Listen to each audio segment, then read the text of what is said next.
प्यारे विद्यार्थियों, ब्रिटिश भारत और वर्मा पर तीसरा और अंतिम व्याख्यान। इससे पहले 2 व्याख्यान हमने किए हैं। विगत व्याख्यान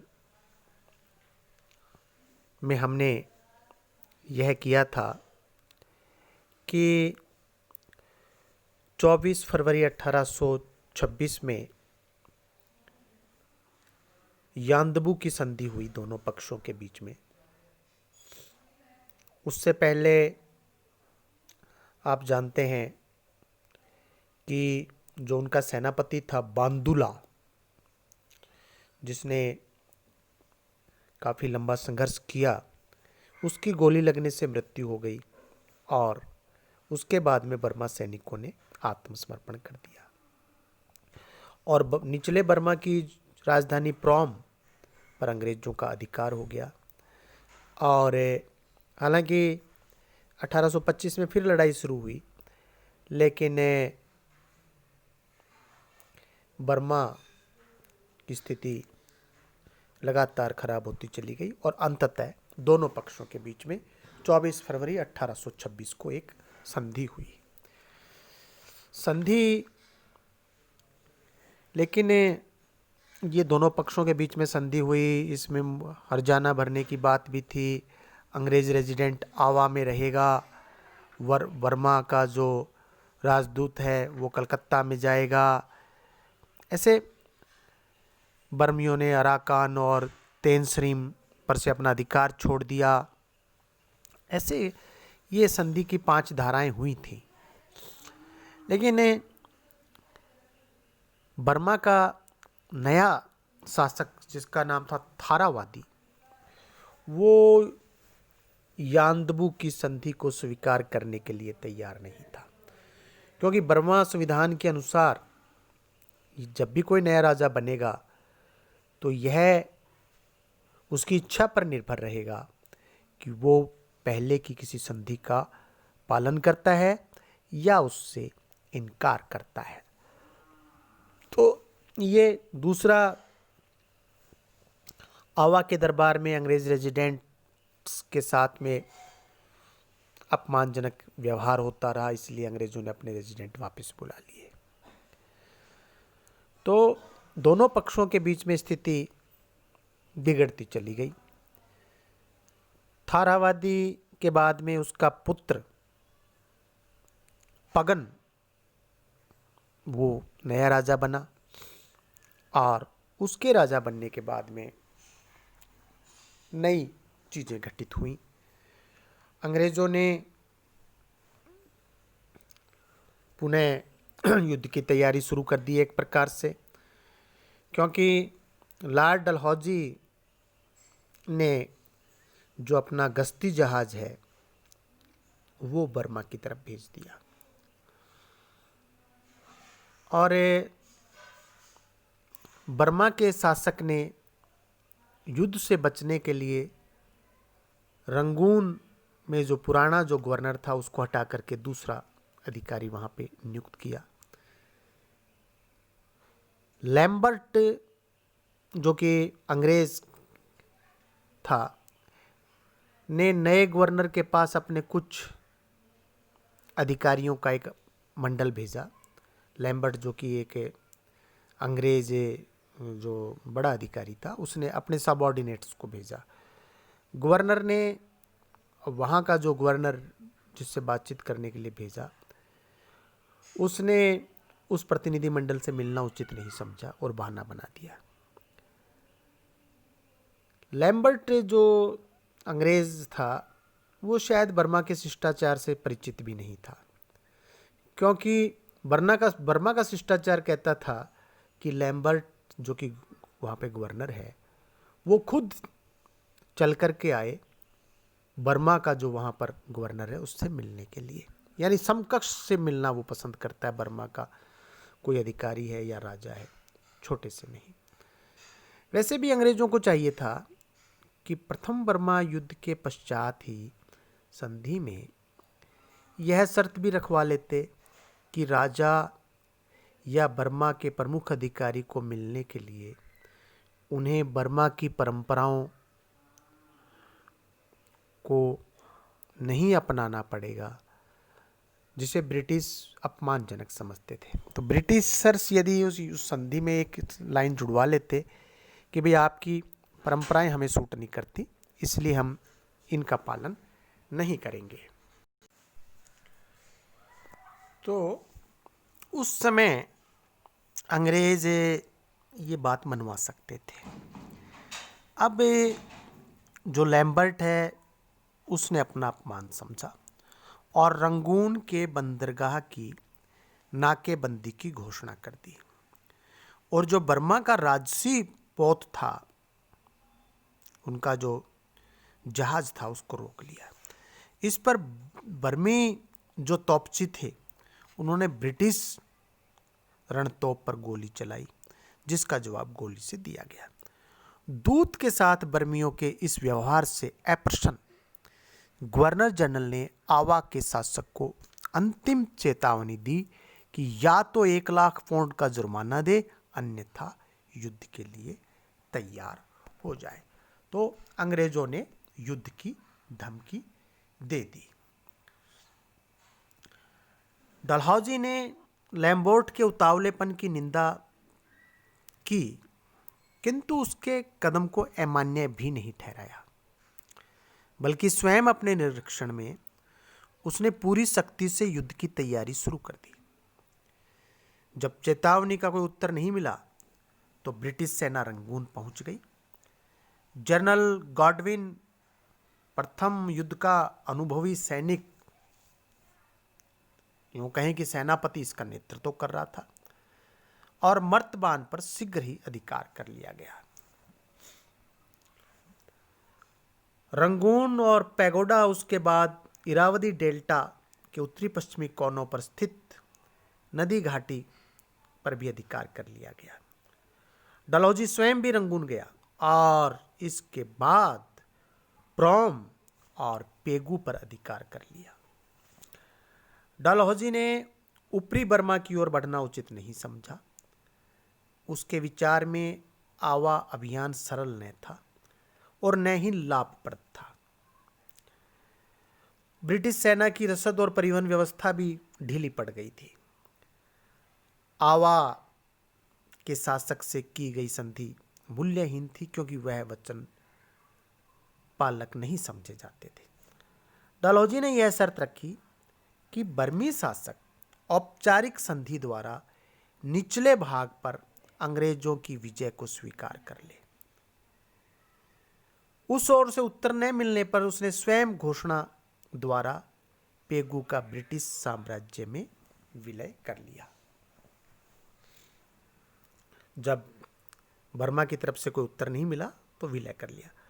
अब ब्रिटिश नियंत्रण कन्याकुमारी से लेकर मलय प्रायद्वीप, बंगाल की खाड़ी के संपूर्ण समुद्र तट पर हो गया।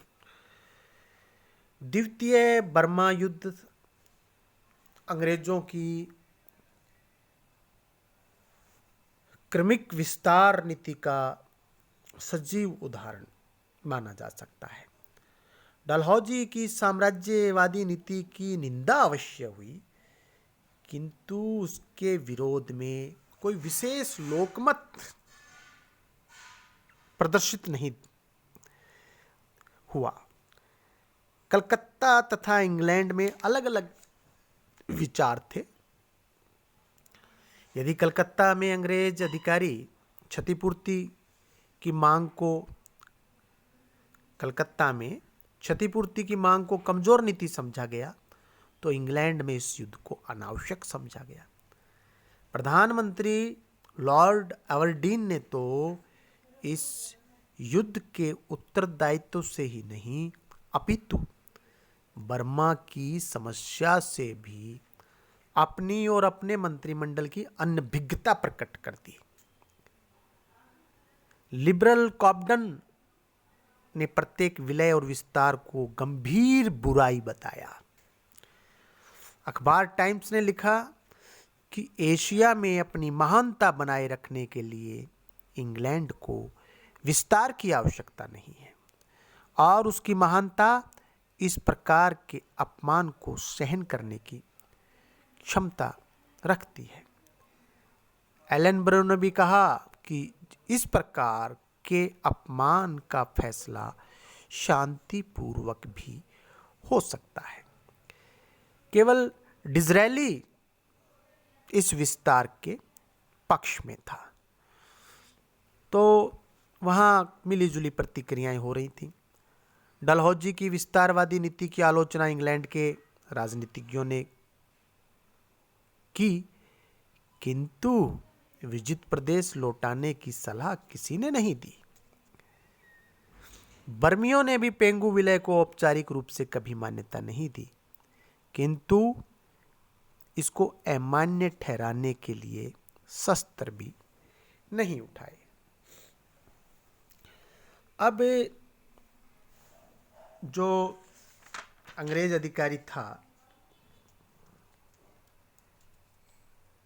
लैम्बर्ट, उसका जो पूरा जो उसका लैम्बर्ट का जो नाम है केमोडोर लैम्बर्ट। लैम्बर्ट के अपमान को आक्रमण व राज्य विस्तार का कारण बनाना वस्तुतः डलहौजी एवं संचालकों की विस्तारवादी नीति का फल था। डलहौजी को भारतीय अच्छी तरह से जानते हैं और डलहौजी की चाहे आलोचना हुई, पर कुछ का मत यह था कि वर्मा पर विजय, संपूर्ण वर्मा पर विजय न करना एक भूल है। तो ये जो विचारधारा थी, इस विचारधारा के कारण तृतीय बर्मा युद्ध की पृष्ठभूमि बनी और 1879 में इंग्लैंड की तरफ से उत्तरी बर्मा पर आधिपत्य करने के लिए हमें उतावलापन दिखाई देता है। स्वतंत्र उत्तरी बर्मा का राज्य साम्राज्यवादियों एवं व्यापारियों की दृष्टि से भारतीय साम्राज्य की पूर्णता में बाधक था। लिटन से पूर्व लॉर्ड मेयो आक्रमण के पक्ष में नहीं था। नॉर्थब्रुक इस बात से आश्वस्त था कि उत्तरी बर्मा ब्रिटिश सेना की दया पर है और उसे कभी भी अधीन किया जा सकता है। लिटिन के पश्चात रिपन युद्ध से दूर रहने के पक्ष में था, किंतु लॉर्ड डफरिन के काल में इस पूर्ण बर्मा का बर्मा जो है ब्रिटिश राज्य का अंग बना लिया गया। 1857 में उत्तरी बर्मा की राजधानी बदलकर मांडाले को कर दिया गया, जो कि सुरक्षित स्थान बर्मा की दृष्टि से। बर्मी राजा निचले बर्मा के खोने से असंतुष्ट था। राजकीय प्रतिष्ठा के संबंध में उसके मध्यकालीन विचार अंग्रेजों को अपमानजनक प्रतीत होते थे। 1876 में वायसराय ने इसके लिए आपत्ति की, किंतु जो मिंडन नहीं टिका। परिणाम स्वरूप ब्रिटिश रेजिडेंटों ने राजा के यहाँ जाना छोड़ दिया और जिससे बर्मा के दरबार से ब्रिटिश प्रभाव घटने लगा। 1862 और 67 की व्यापारिक संधियों के पश्चात भी उत्तरी बर्मा के शासकों ने अंग्रेजों को अपने अधीन क्षेत्र में व्यापार करने की सुविधा नहीं दी। 1882 की नई संधि की बातचीत तब के बर्मी शासक थीबो ने अनसुनी कर दी। उसके अभद्र व्यवहार के कारण, उसके अभद्र अंग्रेजों की दृष्टि से के कारण अंग्रेजी व्यापार निर्बाध गति से विकसित करने के उद्देश्य से ब्रिटिश भारत की नज़रें उत्तरी बर्मा पर लगी हुई थी। दो कारणों से। एक तो उसके अभद्र व्यवहार की उसको सजा देना, और दूसरा निर्बाध गति से व्यापार हो। थीबो द्वारा 80 राजकुमारों और राजकुमारियों जो कि उसके प्रतिद्वंदी थे को बर्बरतापूर्वक मौत के घाट उतारना भी ब्रिटिश भारत सरकार को उचित नहीं लगा, किंतु उसके प्रतिवाद का रूखा उत्तर मिला। 1884 में हत्याकांड पुनः दोहराया गया। रंगून में इस बर्बरता के खिलाफ सार्वजनिक सभाएं हुई, हालांकि उसमें बर्मी आबादी नहीं थी, और ब्रिटिश भारत सरकार पर उत्तरी बर्मा को ब्रिटिश साम्राज्य में मिलाने पर जोर दिया गया। भारत सरकार तब संतोष से न बैठ सकी। अभी तक तो भारत सरकार सब बर्दाश्त कर रही थी, लेकिन जब बर्मा के शासक थीबो ने जर्मनी, इटली और फ्रांस से व्यावसायिक संधियां कर ली, स्वाधीन शासक होने के नाते थीबो को यह अधिकार था, किंतु अंग्रेज फ्रांस का प्रभाव इस प्रदेश में बढ़ता हुआ सहन नहीं कर सकते थे, और फ्रांसीसियों ने भी गुप्त रूप से बर्मा के तोनकीन के रास्ते से अस्त्र शस्त्र भेजने का वादा किया। 1883 में बर्मा प्रतिनिधिमंडल पेरिस गया और 1885 में फ्रांसीसी काउंसिल मांडले में आकर के रहने लगा। बर्मा में फ्रांसीसी बैंक की स्थापना की प्रारंभिक कार्यवाहियां भी शुरू हो गई।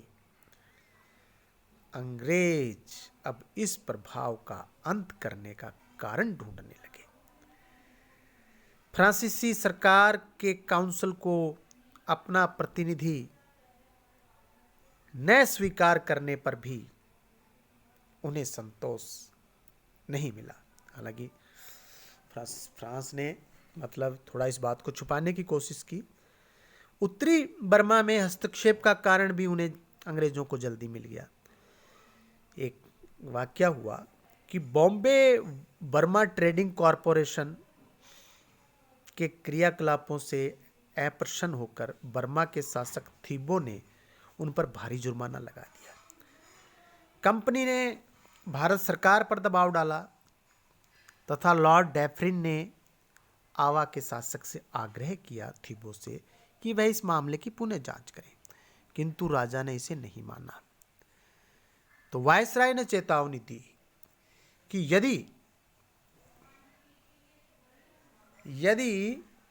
अंग्रेज राजदूत का मांडले में तुरंत स्वागत नहीं किया गया, नंबर 1, नंबर 2, विदेशों से सभी प्रकार के संबंध विच्छेद नहीं किए गए, नंबर 3, चीन से व्यापार के लिए अंग्रेजों को अपने क्षेत्र का प्रयोग नहीं करने दिया गया, नंबर 4, अंग्रेजी कंपनी का मामला ब्रिटिश दूत की सलाह से तय नहीं किया गया तो राजा के लिए उचित नहीं होगा। ये 4 चेतावनियां वायसराय ने दे दी।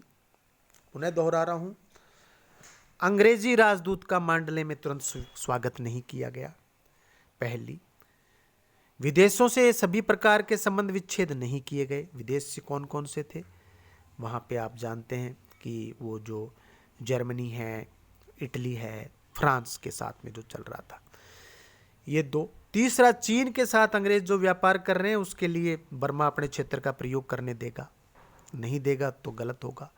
और 4, अंग्रेजी कंपनी का मामला जो बॉम्बे बर्मा ट्रेडिंग कॉरपोरेशन का जो मामला है वो ब्रिटिश दूत की सलाह से तय नहीं किया गया तो राजा के लिए उचित नहीं होगा।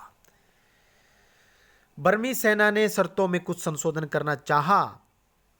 उत्तर में रंगून से ब्रिटिश सेना मांडले पहुंच गई तथा बर्मा के राजा ने बिना शर्त आत्मसमर्पण कर दिया।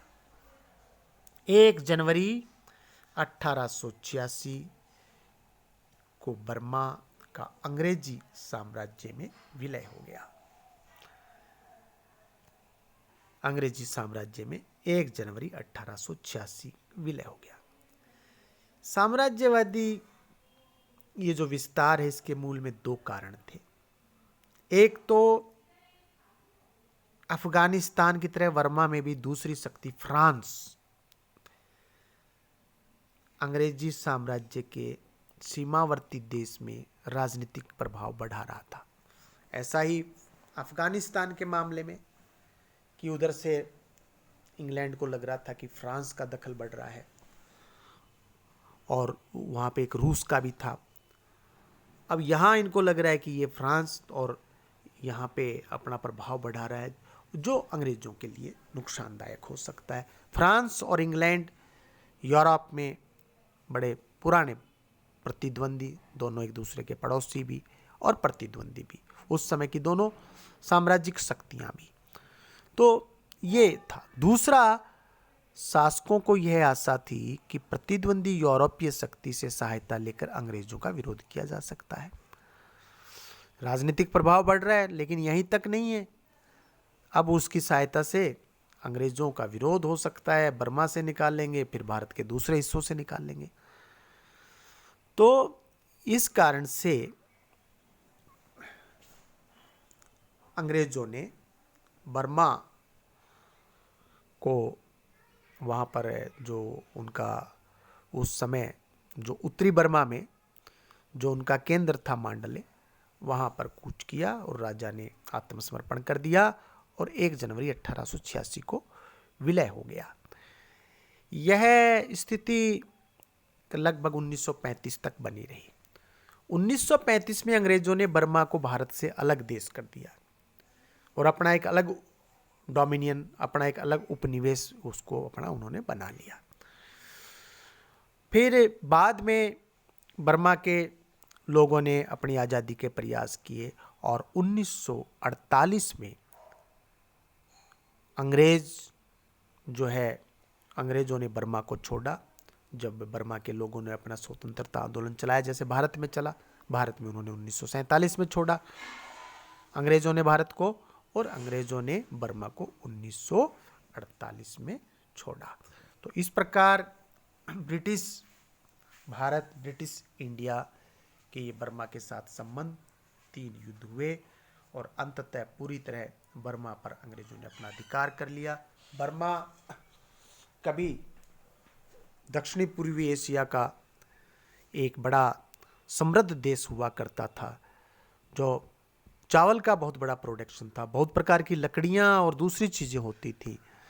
लेकिन पहले अंग्रेजों ने उसका शोषण किया और फिर बाद में 1948 के बाद में बर्मा में जो राजनीतिक जो भी लोग वहाँ प्रशासन करते रहे, उनको साम्यवादी कहें, समाजवादी कहें, कम्युनिस्ट कहें, जो भी कहें, लेकिन बर्मा के हालत लगातार बिगड़ते गए और बर्मा पहले जैसा समृद्ध बर्मा अब नहीं रहा। बहुत बहुत धन्यवाद।